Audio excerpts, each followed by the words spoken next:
ಜೆಪಿಗೆ ಚುನಾವಣೆಗೆ ಈಗಾಗಲೇ ಮುಹೂರ್ತ ಫಿಕ್ಸ್ ಆಗಿರುವಂತದ್ದು. ಇದೇ ಒಂದು ವಿಚಾರವಾಗಿ ಇದೀಗ ಡಿಕೆ ಶಿವಕುಮಾರ್ ಅವರು ಕೂಡ ರಾಜ್ಯ ರಾಜಕೀಯದಲ್ಲಿ ಫುಲ್ ಆಕ್ಟಿವ್ ಆಗಿದ್ದಾರೆ. ಜೆಪಿಗೆ ಚುನಾವಣೆಗೆ ಜೂನ್ 30ರ ಡೆಡ್ಲೈನ್. ಡಿಸಿಎಂ ಡಿಕೆಶಿಗೆ ಪ್ರತಿಷ್ಠೆಯಾಗಿರ್ತಕ್ಕಂಥ ಜಿಬಿಎ ಎಲೆಕ್ಷನ್. ಸುಪ್ರೀಂ ಕೋರ್ಟ್ ಆದೇಶದ ಬೆನ್ನಲ್ಲೇ ಡಿಕೆಶಿ ಫುಲ್ ಅಲರ್ಟ್ ಆಗಿದ್ದಾರೆ, ಆಕ್ಟಿವ್ ಆಗಿದ್ದಾರೆ. ಜೂನ್ ತಿಂಗಳಲ್ಲಿ ಒಂದು ಕಡೆ ಅಸ್ಸಾಂ ಚುನಾವಣೆ ನಡೆಯಲಿದೆ, ಮತ್ತೊಂದೆಡೆ ಜೂನ್ನಲ್ಲಿ ಜಿಪಿಎ ಚುನಾವಣೆ ಇರುವಂತಹ ಸಾಧ್ಯತೆ ಕೂಡ ಇರುವಂತದ್ದು. ಟ್ರಬಲ್ ಶೂಟರ್ ಡಿಸಿಎಂ ಡಿಕೆಶಿಗೆ ಟೆನ್ಷನ್ ಶುರುವಾಗಿದೆ. ಈಗಾಗಲೇ ಡಿಸಿಎಂ ಡಿಕೆ ಶಿವಕುಮಾರ್ ಅವರು ಸಾಕಷ್ಟು ರಾಜ್ಯ ರಾಜಕೀಯದಲ್ಲಿ ಆಕ್ಟಿವ್ ಆಗಿದ್ದಾರೆ ಅಂತಾನೆ ಹೇಳ್ಬೋದು. ನೋಡಿ, ಒಂದು ಕಡೆ ಜಿಪಿಎ ಚುನಾವಣೆ ಇರುವಂಥದ್ದು. ಜಿಪಿಎ ಚುನಾವಣೆಗೂ ಕೂಡ ಒಂದು ಸಕಲ ತಯಾರಿಯನ್ನ ಕೂಡ ಮಾಡಿಕೊಳ್ಬೇಕಾಗಿದೆ. ಕೆಪಿಸಿಸಿ ಅಧ್ಯಕ್ಷರು ಕೂಡ ಆಗಿರೋದ್ರಿಂದ ಪಕ್ಷದ ಒಂದು ಬೆಳವಣಿಗೆ, ಪಕ್ಷದ ಸಂಘಟನೆ ಕೂಡ ಅವರ ಮೇಲೆ ಜವಾಬ್ದಾರಿಯಾಗಿರುವಂಥದ್ದು. ಜಿಪಿಎ ಚುನಾವಣೆಗೆ ಒಂದು ಕಡೆ ಜೂನ್ 30ರ ಡೆಡ್ಲೈನ್ ಅನ್ನ ಕೊಡಲಾಗಿದೆ, ಇನ್ನೊಂದು ಕಡೆ ಡಿಸಿಎಂ ಡಿಕೆಶಿಗೆ ಈ ಒಂದು ಎಲೆಕ್ಷನ್ ಪ್ರತಿಷ್ಠೆ ರೂಪದಲ್ಲಿ ಇರುವಂಥದ್ದು. ಅದರ ನಡುವೆ ಜೂನ್ ತಿಂಗಳಲ್ಲಿ ಅಸ್ಸಾಂ ವಿಧಾನಸಭಾ ಚುನಾವಣೆ ಕೂಡ ಇರುವಂಥದ್ದು. ಆ ಒಂದು ಜವಾಬ್ದಾರಿಯನ್ನ ಕೂಡ ಈಗಾಗಲೇ ಡಿಸಿಎಂ ಡಿಕೆ ಶಿವಕುಮಾರ್ ಅವರ ಮೇಲೆ ಹೈಕಮಾಂಡ್ ವರಿಷ್ಠರು ಹಾಕಿರುವಂಥದ್ದು. ಯಾಕಂದ್ರೆ ಪರಿವೀಕ್ಷಕರಾಗಿ ನೇಮಕವನ್ನ ಕೂಡ ಮಾಡಲಾಗಿದೆ. ಒಟ್ಟಾರೆಯಾಗಿ ಜೂನ್ ತಿಂಗಳಲ್ಲಿ ಒಂದು ಕಡೆ ಅಸ್ಸಾಂ ವಿಧಾನಸಭೆ ಚುನಾವಣೆ, ಇನ್ನೊಂದು ಕಡೆ ಜಿಬಿಎ ಚುನಾವಣೆ. ಎರಡೂ ಚುನಾವಣೆಗಳಲ್ಲೂ ಕೂಡ ಡಿಕೆಶಿ ಆಕ್ಟಿವ್ ಆಗಿರಬೇಕಾಗಿದೆ, ಹಾಗೆ ಮುನ್ನಡೆಸಬೇಕಾಗಿದೆ. ಹೀಗಾಗಿ ಟ್ರಬಲ್ ಶೂಟರ್ ಡಿಸಿಎಂ ಡಿಕೆಶಿಗೆ ಟೆನ್ಷನ್ ಶುರುವಾಗಿರುವಂಥದ್ದು.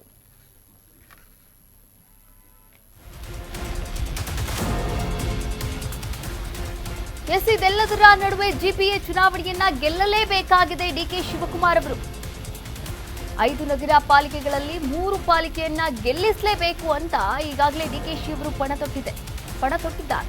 ತಮ್ಮ ಸಾಮರ್ಥ್ಯ ಸಾಬೀತುಪಡಿಸಬೇಕಿರುವಂತಹ ಡಿಕೆಶಿ ಗದ್ದುಗೆ ಹಿಡಿಯದಿದ್ದಲ್ಲಿ ತೀವ್ರ ಮುಖಭಂಗದ ಆತಂಕ ಕೂಡ ಎದುರಾಗಿದೆ. ನಾಯಕತ್ವದ ಚರ್ಚೆಯ ಹೊತ್ತಲ್ಲೇ ಜಿಪಿಎ ಚುನಾವಣೆ ಕೂಡ ಇರುವುದು. ನಾಯಕತ್ವದ ಚರ್ಚೆಯ ಹೊತ್ತಲ್ಲೇ ಜಿಪಿಎ ಚುನಾವಣೆ ಇದೆ. ಪಕ್ಷದ ನಾಯಕರ ಚಕ್ರವ್ಯೂಹಕ್ಕೆ ಸಿಲುಕುವ ಆತಂಕ ಕೂಡ ಎದುರಾಗಿರುವುದು. ಈ ಎಲ್ಲಾ ಕಾರಣಕ್ಕೂ ಕೂಡ ಡಿಕೆಶಿಗೆ ಜಿಪಿಎ ಚುನಾವಣೆ ಪ್ರತಿಷ್ಠೆ ರೂಪದಲ್ಲಿ ಇರುವಂಥದ್ದು. ನೋಡಿ, ಈಗಾಗಲೇ ಗ್ರೇಟರ್ ಬೆಂಗಳೂರು ಪ್ರಾಧಿಕಾರದ ಚುನಾವಣೆಯನ್ನ ಮಾಡಲೇಬೇಕು ಅಂತ ಸುಪ್ರೀಂ ಕೋರ್ಟ್ ಆದೇಶವನ್ನ ಕೂಡ ನೀಡಿರುವಂಥದ್ದು. ಹೀಗಾಗಿ ಆದೇಶದ ಬೆನ್ನಲ್ಲೇ ಸಕಲ ತಯಾರಿಯನ್ನ ಕೂಡ ಮಾಡಿಕೊಳ್ಳಲಾಗ್ತಾ ಇದೆ. ಒಂದು ಕಡೆ ಬಿಜೆಪಿ, ಒಂದು ಕಡೆ ವಿಪಕ್ಷಗಳು, ಇನ್ನೊಂದು ಕಡೆ ಆಡಳಿತಾರೂಢ ಪಕ್ಷ ಕಾಂಗ್ರೆಸ್. ಜಿಪಿಎ ಚುನಾವಣೆಯನ್ನ ಗೆಲ್ಲಲೇಬೇಕಾಗಿರ್ತಕ್ಕಂಥ ಅನಿವಾರ್ಯತೆ, ಅಗತ್ಯತೆ ಮತ್ತು ಪ್ರತಿಷ್ಠೆ ಎಲ್ಲವೂ ಕೂಡ ಇದೀಗ ಡಿಸಿಎಂ ಡಿಕೆ ಶಿವಕುಮಾರ್ ಅವರ ಮೇಲೆ ಇರುವಂಥದ್ದು. ಇದರಲ್ಲಿ 5 ಪಾಲಿಕೆಗಳಿದೆ. ಈ ಗ್ರೇಟರ್ ಬೆಂಗಳೂರು ಪ್ರಾಧಿಕಾರದಲ್ಲಿ 5 ಪಾಲಿಕೆಗಳು, ಉತ್ತರ ಭಾಗ, ಹಾಗೆ ಪೂರ್ವ, ಪಶ್ಚಿಮ, ದಕ್ಷಿಣ ಹಾಗೂ ಕೇಂದ್ರ. ಈ 5 ಪಾಲಿಕೆಗಳಲ್ಲಿ ಅಟ್ಲೀಸ್ಟ್ ಒಂದು 3 ಪಾಲಿಕೆಗಳಲ್ಲಾದರೂ ಕೂಡ ಕಾಂಗ್ರೆಸ್ ಗೆಲುವನ್ನ ಸಾಧಿಸಲೇಬೇಕಾಗಿದೆ. ಹೀಗಾಗಿ ಹಠವನ್ನ, ಪಣವನ್ನ ತೊಟ್ಟು ಡಿಕೆ ಶಿವಕುಮಾರ್ ಅವರು ಆಕ್ಟಿವ್ ಆಗಿದ್ದಾರೆ, ಮುಂದುವರಿತಾ ಇದ್ದಾರೆ. ಒಟ್ಟಾರೆಯಾಗಿ ಗದ್ದುಗೆ ಹಿಡಿಯದೇ ಹೋದಲ್ಲಿ ತೀವ್ರ ಮುಖಭಂಗದ ಆತಂಕ ಕೂಡ ಅವರನ್ನ ಕಾಡ್ತಾ ಇರುವಂಥದ್ದು. ನಾಯಕತ್ವದ ಚರ್ಚೆ ಕೂಡ ಆಗ್ತಾ ಇದೆ.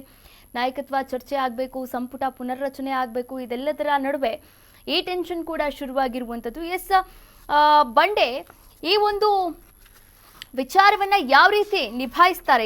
ಈಗಾಗಲೇ ಅವರೇ ಹೇಳಿರುವಂತೆ ಬಂಡೆ ಪ್ರಕೃತಿ, ಹಾಗೆ ಕಡಿತರೆ ಆಕೃತಿ, ಪೂಜಿಸಿದರೆ ಸಂಸ್ಕೃತಿ ಎನ್ನುವಂತಹ ಹೇಳಿಕೆಯನ್ನ ನೀಡಿಬಿಟ್ಟು ಒಂದು ಮಾರ್ಮಿಕವಾದಂತಹ ಹೇಳಿಕೆಯನ್ನ ನೀಡಿ ಎಲ್ಲರ ತಲೆಗೂ ಹುಳ ಬಿಟ್ಟಿದ್ದಾರೆ ಅಂತಾನೆ ಹೇಳ್ಬೋದು. ನಿನ್ನೆ ಅಷ್ಟೇ ಎಐಸಿಸಿ ಅಧ್ಯಕ್ಷ ಮಲ್ಲಿಕಾರ್ಜುನ ಖರ್ಗೆ ಅವರನ್ನ ಕೂಡ ಭೇಟಿ ಮಾಡಿದ್ದಾರೆ.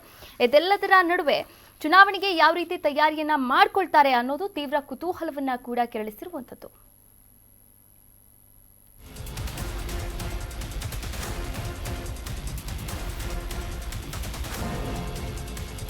ಈ ಒಂದು ವಿಚಾರವಾಗಿ ಇನ್ನಷ್ಟು ಮಾಹಿತಿಯನ್ನ ನೀಡ್ತಾ ಹೋಗ್ತಾರೆ ನಮ್ಮ ಪ್ರತಿನಿಧಿ ಅಭಿಷೇಕ್. ಡೆಸ್ಕ್ ಲೈವ್ ಇಂದ ಜಾಯಿನ್ ಆಗ್ತಾ ಇದ್ದಾರೆ. ಅಭಿಷೇಕ್, ಈಗಾಗಲೇ ನೋಡಿ, ಜಿಬಿಎ ಚುನಾವಣೆ ಮಾಡಲೇಬೇಕು ಅಂತ ಜೂನ್ 30ರ ಒಳಗೆ ಡೆಡ್ಲೈನ್ ಅನ್ನ ಕೂಡ ಕೊಟ್ಟಿರುವಂತದ್ದು ಸುಪ್ರೀಂ ಕೋರ್ಟ್. ಅದರ ಜೊತೆಗೆ ಅಸ್ಸಾಂ ಚುನಾವಣೆ ಇದೆ. ಕೆಪಿಸಿಸಿ ಅಧ್ಯಕ್ಷರಾಗಿ ಡಿಕೆ ಶಿವಕುಮಾರ್ ಅವರು ಅಸ್ಸಾಂ ಚುನಾವಣೆಯನ್ನ ಕೂಡ ಎದುರಿಸಬೇಕಾಗಿದೆ. ಅದರ ಜೊತೆಗೆ ಇಲ್ಲಿ ಜಿಬಿಎ ಚುನಾವಣೆಗೂ ಕೂಡ ಸಕಲ ತಯಾರಿಯನ್ನ ಮಾಡಿಕೊಳ್ಬೇಕಾಗಿದೆ. ಅದರ ನಡುವೆ ಈ ಒಂದು ನಾಯಕತ್ವದ ಚರ್ಚೆ ಬೇರೆ ಇರುವಂತದ್ದು.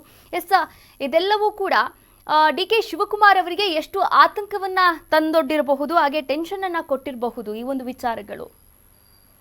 ಕವ್ಯ, ಖಂಡಿತ ಕಾಂಗ್ರೆಸ್ ಪಡೆಯಲ್ಲಿ ಸದ್ಯಕ್ಕೆ ಡಿ ಕೆ ಶಿವಕುಮಾರ್ ಅವರು ಸಿಎಂ ಸ್ಥಾನವನ್ನು ಅಲಂಕರಿಸಲೇಬೇಕೆಂಬ ಒಂದು ನಿಟ್ಟಿನಲ್ಲಿ ಒಂದಷ್ಟು ಲೆಕ್ಕಾಚಾರ ಕೂಡ ಕೇಳಿ ಬರ್ತಿತ್ತು. ಇದಾಗಲೇ ಡಿ ಕೆ ಶಿವಕುಮಾರ್ ಬಣದ ನಾಯಕರು ಈ ಒಂದು ವಿಚಾರವನ್ನು ಇಟ್ಕೊಂಡು ಹೈಕಮಾಂಡ್ ಮಟ್ಟದಲ್ಲಿ ಭೇಟಿ ಮಾಡುವಂಥ ಒಂದು ಲೆಕ್ಕಾಚಾರ ಕೂಡ ಹಾಕಿಕೊಳ್ಳಲಾಗಿತ್ತು. ಆದರೆ ಯಾವಾಗ ಅಸ್ಸಾಂ ಚುನಾವಣೆಗೆ, ಅಂದರೆ ಇದೇ ವರ್ಷದಲ್ಲಿ ಅಸ್ಸಾಂನ ಚುನಾವಣೆ ನಡೆಯುತ್ತಿದೆ, ಆ ಒಂದು ಚುನಾವಣೆಗೆ ಡಿ ಕೆ ಶಿವಕುಮಾರ್ ಅವ್ರನ್ನ ಪರಿವೀಕ್ಷಕರಾಗಿ ಆಯ್ಕೆ ಮಾಡ್ತಾರೆ. ಜೊತೆಗೆ ಸುಪ್ರೀಂ ಕೋರ್ಟ್ ಒಂದು ನಿರ್ದೇಶನವನ್ನು ಕೊಡುತ್ತೆ, ಜೂನ್ 30ರ ಒಳಗೆ ರಾಜ್ಯ ಸರ್ಕಾರ ಈ ಏನು GBA 5 ಪಾಲಿಕೆ ಚುನಾವಣೆಯನ್ನು ನಡೆಸಲೇಬೇಕೆಂಬ ಒಂದು ಸೂಚನೆಯನ್ನು ಕೊಡುತ್ತೆ. ಇದೆರಡು ಟಾಸ್ಕಲ್ಲೂ ಡಿ ಕೆ ಶಿವಕುಮಾರ್ಗೆ ಮತ್ತು ಡಿ ಕೆ ಶಿವಕುಮಾರ್ ಟೀಮ್ಗೆ ಎಲ್ಲೊಂದು ಕಡೆ ಇರಿಸು ಮುರುಸು ತಂದಿರುವಂಥದ್ದು. ಯಾಕಂತಂದ್ರೆ ಸಂಕ್ರಾಂತಿ ಬಳಿಕ ಡಿ ಕೆ ಶಿವಕುಮಾರ್ CM ಆಗ್ತಾರಂತ ಅತ್ಯಂತ ಆತ್ಮವಿಶ್ವಾಸದಲ್ಲಿ ಡಿ ಕೆ ಶಿ ಬಣದ ನಾಯಕರು ಹೇಳಿಕೆಯನ್ನು ಕೊಟ್ಕೊಂಡು ಬರ್ತಾನೆ ಇದ್ರು. ಡಿ ಕೆ ಶಿವಕುಮಾರ್ ಕೂಡ ACC ಅಧ್ಯಕ್ಷರನ್ನ ಭೇಟಿ ಮಾಡುವಂಥ ಲೆಕ್ಕಾಚಾರ ಆಗಲಿ, ಜೊತೆಗೆ ಹೈಕಮಾಂಡ್ ನಾಯಕರನ್ನ ಭೇಟಿ ಮಾಡುವಂಥ ಒಂದು ಕಸರತ್ತಾಗಲಿ, ಇದೆಲ್ಲೋ ಕೂಡ ಮಾಡ್ಕೊಂಡು ಬರ್ತಾನೆ ಇದ್ರು.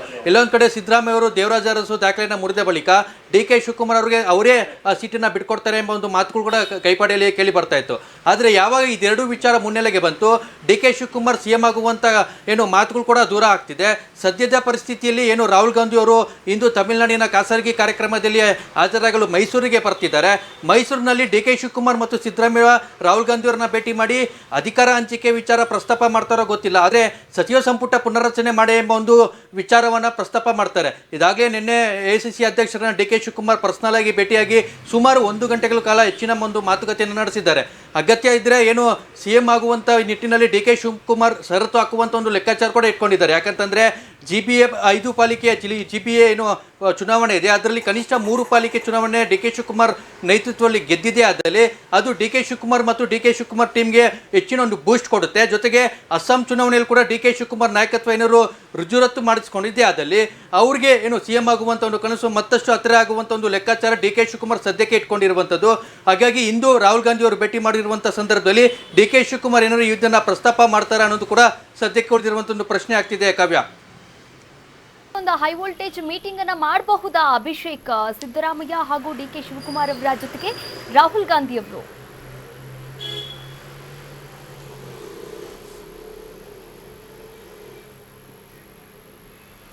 ಎಸ್ ಅಭಿಷೇಕ್, ನನ್ನ ಧ್ವನಿ ಕೇಳಿಸ್ತಾ ಇದೆಯಾ?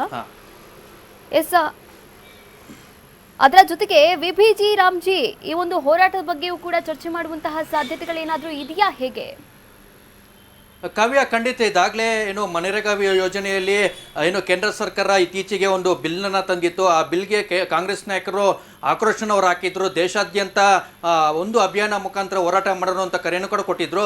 ಹಾಗಾಗಿ ಇಂದು ಆ ಒಂದು ಏನು VBG ರಾಮ್ಜಿ ಒಂದು ಅಭಿಯಾನದ ವಿರುದ್ಧ ಏನು ಯಾವ ರೀತಿ ಹೋರಾಟ ಮಾಡಬೇಕು ಅದರ ರೂಪುರೇಷೆಗಳ ಬಗ್ಗೆ ಇಂದು ಸಿದ್ಧತಾ ಸಭೆಯನ್ನು ಮಾಡಿಕೊಳ್ತಿದ್ದಾರೆ. ಬೆಂಗಳೂರಿನ ಅರಮನೆ ಮೈದಾನದಲ್ಲಿ ಈ ಒಂದು ಸಿದ್ಧತಾ ಸಭೆ ಮಾಡಿಕೊಳ್ಳಲಾಗಿದೆ. ಮುಂದಿನ ಒಂದು ಆಗುವೋಗು ಅಂದರೆ ಹೋರಾಟದ ರೂಪುರೇಷೆಯಾಗಿರಬೇಕು. ಪ್ರತಿ ಪಂಚಾಯಿತಿಗಳಲ್ಲಿ ಈ ಒಂದು ಮನರೇಗಾನ ಒಂದು ಮಹತ್ವ, ಆ ಯೋಜನೆಯಲ್ಲಿ ಏನೆಲ್ಲ ಒಂದು ಎಕ್ಸಾಂಪಲ್ ಕೊಡಲಾಗಿತ್ತು, ಏನೆಲ್ಲ ಒಂದು ಸಾಧನೆ ಮಾಡಲಾಗಿತ್ತು.